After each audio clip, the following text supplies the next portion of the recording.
Good evening to everyone, and good evening to Southwest Baltimore. It's my pleasure to be here with you tonight. I appreciate you all for coming together for this community conversation. And I want to take a few minutes of your time this evening so we can get to the real reason why we're here.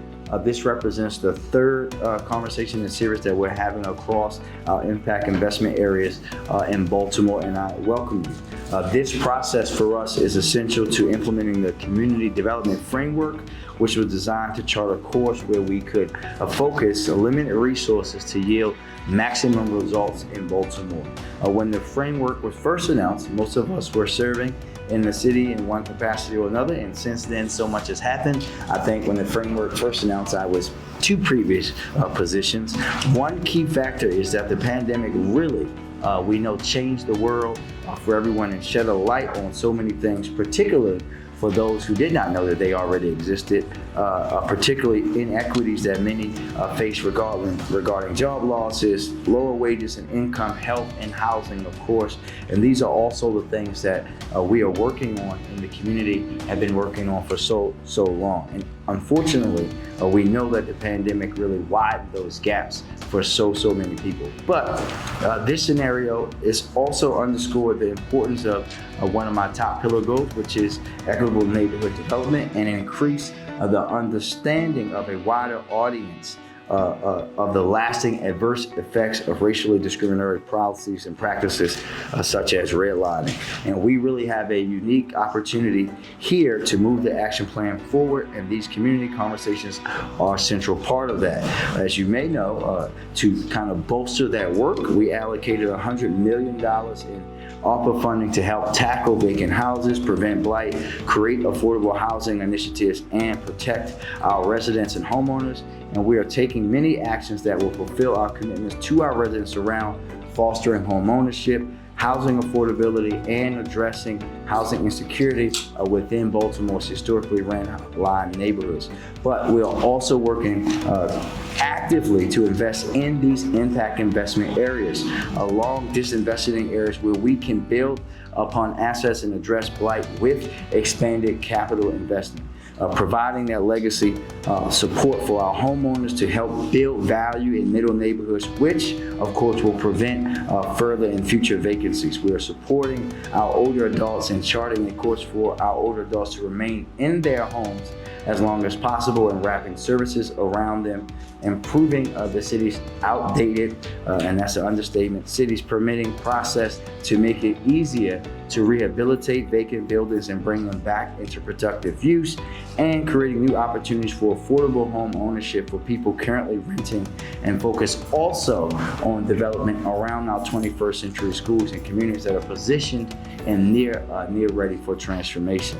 The best part of all of these that are all changes that our community wants as well, and all of these efforts were implemented as a result of our work with the community. I really truly appreciate everyone's work and want you to know that your input is always and will continue to be digested, utilized, and acted on in every way that we can. From the day that I took office as mayor, I have built my administration with equity as a guiding principle. I believe that how we invest in Black and brown neighborhoods and businesses, govern and provide services will help us break down barriers and meet needs, will determine the trajectory of Baltimore in the future. Good evening. Good to see everyone here tonight. We're really excited to be continuing the work that we're doing within our impact investment areas, focus on the outreach and the outreach and engagement piece of this work.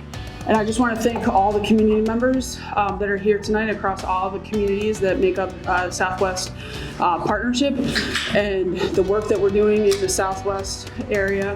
I just want to talk a little bit more about where we are with the neighborhood sub-cabinet and the working groups and the community conversations and the structure and how we're working move forward.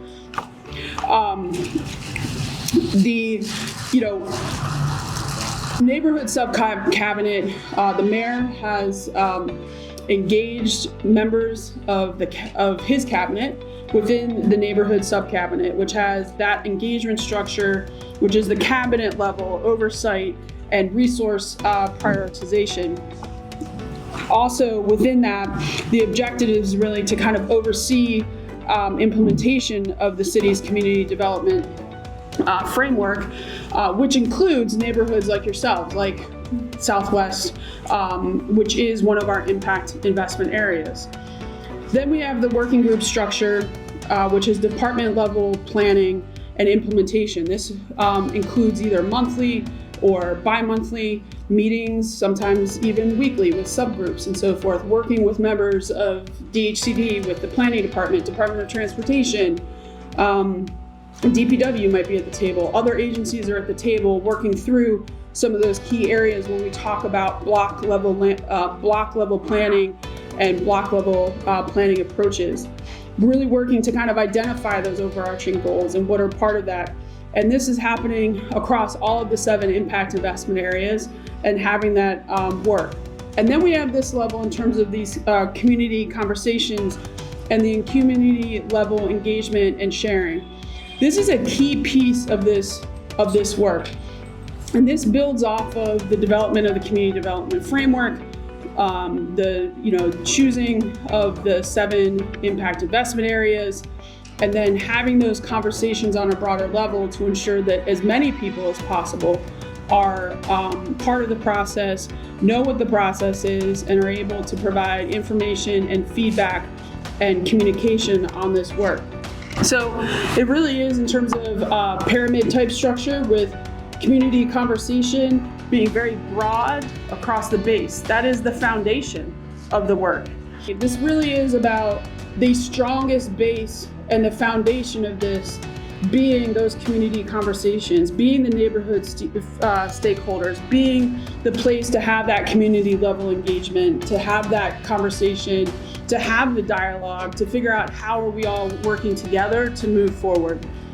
Then the working group section, right, is that other kind of more detailed place where sometimes not everybody that can come to a community conversation is able to be at the working groups. We have the different agencies, we have different community members. It might be that within one community there is a like one of the community associations might have a working group that's very specific to land use or proper use or transportation, and it may be within the working group there's even a subcommittee of the working group that has that focus. So some of you might be participating in that part of the working group.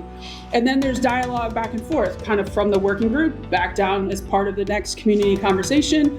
Community conversation also informs the working group, and that conversation is happening back and forth and so forth. Right? Up and down, mutual conversation, shared conversation. Then you have the neighborhood sub-cabinet. And that comes into play because that is at one of the highest levels, because the neighborhood sub-cabinet is convened by Mayor Scott. Mayor Scott pulls us all together in a room, sits us down, and we provide information that has been worked out through the community conversations, through those working groups, up to the neighborhood sub-cabinet level, in terms of this is what we need attention on. This might be where there's a barrier to something, and we need the mayor to know that that's a barrier. We need the mayor to be able to help assist in terms of other agencies. Deputy Mayor Williams is in the room as well in the back. We need the deputy mayor along with us. We need the chief administrative officer with CAO Leach associated with us to help bring along the other agencies that are part of this work. So conversations might be, we had a community conversation, neighborhood sub-cabinet last week. One of the items that comes up in that sub-cabinet, or another one, is a problem issue with DPW on a block of vacant properties, but with a homeowner that's still left in that block. Vacant properties, water, we don't know exactly where the water is coming from, how to tackle it. Strike force, bam, by the end of the day, DHCD, DPW, on it, figured it out, able to help assist, get it taken care of. Other things might be, we had an issue come up in a sub-cabinet about an alley, part of like a larger development piece around kind of what's needed around an alley to actually have it removed to then be supportive to add to the park and the green space. And how much does that cost? We need $161,000 to do that. How can we do that? Where does that fall? What is the priorities? Kind of those level of conversations that the mayor is able to help direct and have that be at that neighborhood sub-cabinet level. So that really is kind of the overview of the structure around kind of those specific pieces of the impact investment areas in this work. I also want to say, and I also want to put out there, that we use this structure in the impact investment areas, but we also use a varying structure of this work in communities across the city on a regular basis.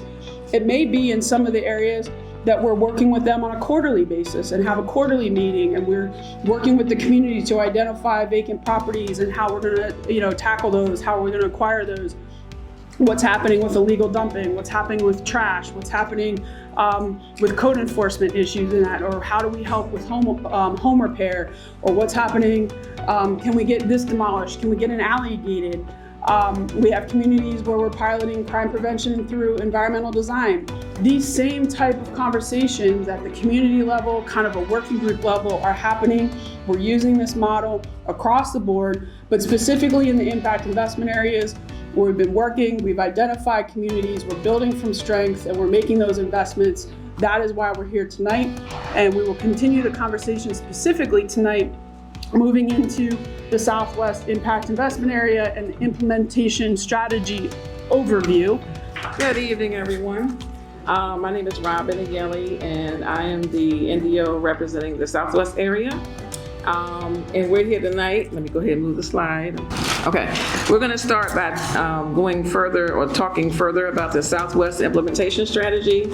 So for the past 2 years, DHCD has been working with many partners and as well as the work group to come up with a draft strategy for the Southwest area. And the draft strategy, basically, we've looked at several things, including obstacles, we've looked at opportunities, and we've identified strategies for moving this community forward. It's already a great community, but every community can be better, right? So we want to try to identify improvements to the overall Southwest area, neighborhood by neighborhood. There are 7 neighborhoods, all of them are great, but again, we want to just keep building on strengths. Building on strengths, there are many assets in the Southwest community, and as you see, I don't know if you guys can see it here. Did you move along? Okay, good. You see all the great things that are going on here in Southwest. You've got the Bond Secures Community Works area, Venture Street Park, which I just passed on the way here today, which is amazing. Franklin Square Park, you've got the Sarah Ann Street row homes, which are historic and actually, I think, date back to the late 1800s. You've got the Edgar Allan Poe House. You've got just many assets here, and you guys need to, we want to be able to take advantage of what's here and grow from there, okay? So that's one thing that has been considered in terms of the plan itself. Also, in looking at the Southwest area, we have done what's called block level planning, which is where the community partners have gone actually to great lengths to develop and implement neighborhood plans. We've used plans from many of these 7 neighborhoods to sort of look block by block and say, hey, this is where we can build on what's here. This is where we can develop whole block outcomes. This is where we can fill in where there may be 1 or 2 vacants on a block. And so basically that's what we've done, is use the block level strategy and planning to sort of come up with the overall plan for Southwest. We've used receivership as a tool. Receivership is where the city petitions the court to appoint a third-party receiver to take control of a vacant property and auction it off to a buyer who can then rehab it. And receivership is a tool that we've used moving forward in this actual community, okay? And we'll continue to use.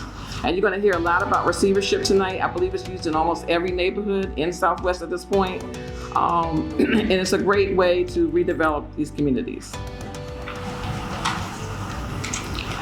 We also have sort of identified community development zones, which are areas that we can target resources for existing and legacy homeowners, proactive stabilization of vacant properties, which are missing things like roofs or in decline. We've also tried to take advantage of the homeownership incentives that are already in place here for the city We actually have a table at the back that sort of can give you additional information on rehab, repairs, weatherization, lead hazard reduction, and so forth. 4 community development zones. Right here to the north is the 300 block, which I was going to discuss later. We can do it now. Is the 300 block of North Gilmore and Franklin Square. Okay. Then to the south here in New Southwest Mount Clair, we have the 300 block of South Gilmore. Okay. And then down here to the south, we have the Washington Village Pigtown Receivership Zone. And then up here, is my pointer working? Let me see, can you see my pointer? You can't. Up here, right below Poppleton, to the south of Poppleton, where it says 1A, that's actually the 1000 through 1100 block of West Baltimore Street. Okay, so those are areas that we've actually identified for targeted redevelopment. Of course, you all know West Baltimore Street is where the Lord Baltimore Theater is, and the block before and after, so that's a major redevelopment zone there. And then again, we've got the 300 block of North Gilmore Street, which is sort of like a home ownership zone, okay? The same with in the south where it says New Southwest Mount Clair, that 300 block of South Gilmore, we are working towards home ownership in that block. And then again, with the Washington Village Pigtown, the same thing, we're trying to target for home ownership as much as possible within that receivership zone.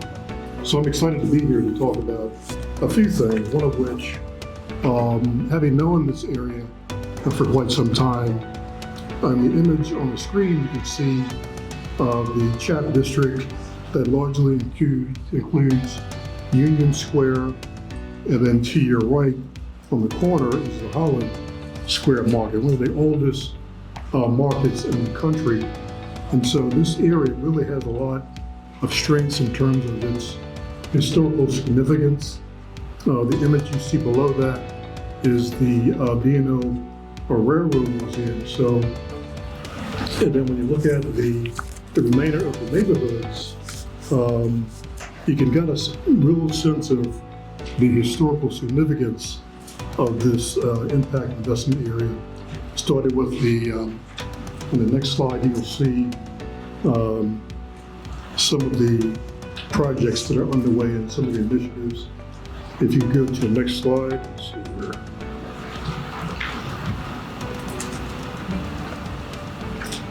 Okay, thank you.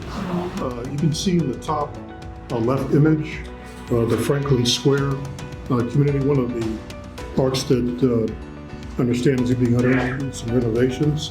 Below that is Union Square, and then below that is a historic block in the Bear Circle community. On the top right-hand corner is the division for the Poe Homes area, and below that, as I mentioned earlier, is the Holland Street Market, and then of course below that is, as you all may know, the Pigtown community, all of which have their own sort of historical significance to this area. And with that, you get a lot of tax incentives for historic district and preservation type incentives. There should be some handouts up front for you to take advantage of and take home. Thank you to my colleagues and the Southwest community for the opportunity to present this evening. I'm here to provide an overview on the city's project tracker for development activities in the Southwest Impact Investment Area. So for those of you whom I haven't had the pleasure to meet, I am Kimberly Rubens, the Chief of Policy and Research for DHCD. I provide technical and analytical support for the implementation of the city's Impact Investment Area strategy, among many other duties, like many of my colleagues at the city. So the block level planning that has been presented here this evening takes the city's development efforts from theory to implementation. And the project tracker that I'm going to walk through is the accountability tool to track our development work in this area. So first, some general information about the project tracker. It is currently tracking 14 projects. For each of these 14 projects, there's detailed information about the goals of the project, the timeline, the steps needed to complete the project, as well as the parties responsible for executing each of the steps of the project, along with expected funding costs. It will be updated on at least a quarterly basis. So the projects that are included in the tracker, which is a common question that we get, are those in which DHCD is playing a significant operational role or providing capital. So it is, again, not designed to capture every development project going on in the Southwest Impact Investment Area. We know there's a lot of exciting work going on here, but again, meant to capture what DHCD is playing a significant role in. This tool is about transparency and accountability as DHCD implements this transformative whole neighborhood development strategy. This project tracker makes transparent two key features that impact development efforts: the amount of time it takes to complete a development project and available funding. So now I'd like to walk through one of the 14 projects that is being tracked to demonstrate how to navigate the project tracker. A note, I'll just get up here on board. So linked here on the slides is the link to the project tracker. There's a bit.ly link, my email, in case anyone wants to reach out to me with feedback about the project tracker. It is available on the DHCD website if you Google DHCD Baltimore Community Conversations. So the project I'm going to review is the Gilmore Residential Property Development, which I can access by scrolling down on the left-hand side of the screen right here. You can click on each of the properties. I know it's less exciting here because it's a static PowerPoint presentation. I promise the project tracker itself is much more exciting. So underneath the project description is a map. Again, I'm gonna go back over here. So you'll see a map of where the project is located, a link to CodeMap. CodeMap is our tool that tracks all of our development activities, has a lot of great property level data that my research and analytics team maintains, as well as, again, location of where it is, brief description of the project, and then here you'll see the action steps, responsible organization, the status of each of the action steps, some notes, and then anticipated time to complete each of the steps. So again, this is a very brief introduction to a pretty complex and detailed tool. It is, again, it is a publicly available tool that will be updated on a quarterly basis. My contact information is available here on the screen. I appreciate your time this evening. We welcome any feedback on this tool that can make it more accessible and user-friendly. So we're going to go ahead and get started with the first neighborhood that we have. And we're going to go quickly through all 7, and then, like Tamara said, I'll take 2 questions from the audience, and then we'll take 2 online from online folks. So with the Union Square, great community, lot going on. There's a lot of active code enforcement going on right now. There is also activity, it's not listed here, but in the 1500 through 1700 blocks of Highlands in terms of receivership activity. As I mentioned earlier, receivership is a tool that we use where we can actually appoint a receiver who will actually auction the property to a developer who can actually redevelop a property, okay? So in the 1500 through 1700 block of Highlands, there's some activity. Also in the 100 block of South Fulton, there should be some activity. You may see some people out there working, you may not, but that even if you don't, it's in the works. In terms of the cluster itself, receivership action, we had 23 properties that have been successfully sold via receivership to developers, and then there are more properties in the pipeline for future public action. We're going to move on to New Southwest Mount Clair. A lot of activity going on there, it's really loud. Including the 1600 block of McHenry Street, private development going on there. This developer actually is purchasing city-owned property as well as receivership property, and is hoping to redevelop properties for low to moderate income home ownership. With 300 block of South Gilmore is the Ramsey Gilmore cluster. We have a private developer, or there's a lot of private development going on there. There's more than one developer. And actually most of the receivership action has already taken place in that block. So you should definitely start seeing some activity. Green space, we have an active lease for community green space, which is through our Adopt a Lot program. And we have, I'm sure you've seen in 409 South Calhoun Street, the Black Yield Farm. You've seen the little trailers that are there. They've got the little, the artwork on the side. So it looks like they're preparing for the spring 2023 season. So you should see a lot of activity with Black Yield. They have a lot of plans in place for the coming year. There's also some active code enforcement, and then there's been some receivership action. 28 properties have been successfully sold via receivership action in this particular neighborhood. So again, there's just a lot of action and activity going on here, a lot of good stuff happening. So Washington Village, great little community, like all the others.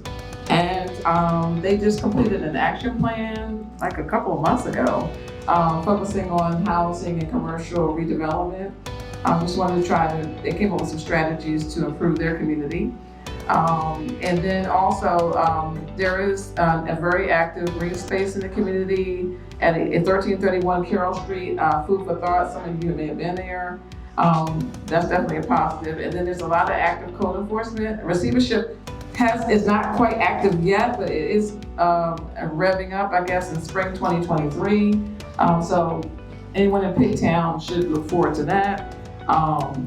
There are many of the streets there, like James Street, Glendon Avenue, and Sargent Street. I just wanted to give some very quick information, and we're gonna follow up with a separate policy conversation to report out what we heard, to continue that conversation. That conversation is really focused in the LDDA area, which is the yellow that's surrounding Greater Model Park there. And the focus of that conversation talked about development. We heard a lot. If you want to advance, I can advance the slide, thank you.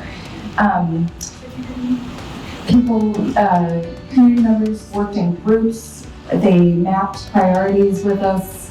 They talked, they shared out at the end of the night. They told us and each other what they thought were the priorities at their small groups, usually working in groups of 8 or so. So this is just a shot of the map, some of the maps that were drawn by community members. We have collected everything and scanned everything, and those are available to the public if you're interested to see what your neighbors had to say. Teams did a nice job of highlighting priorities and areas of concern for future development that night.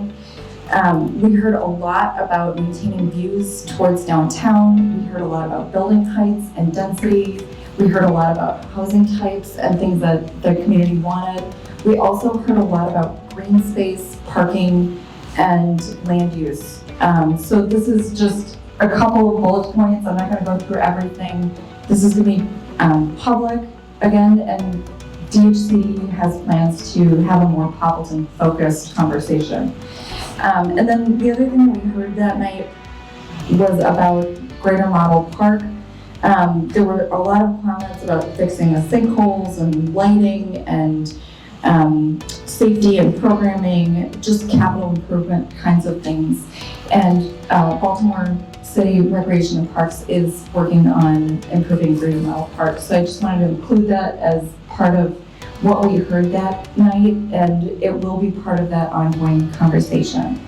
I wanted to clarify just too, for anybody here that didn't know what the LDDA is. So that's the Land Development and Disposition Agreement. So that's the agreement between the developer, La Cité, and the city for that part of the Poppleton neighborhood that was outlined on the map before. And so I just wanted to make sure everybody understood what that was.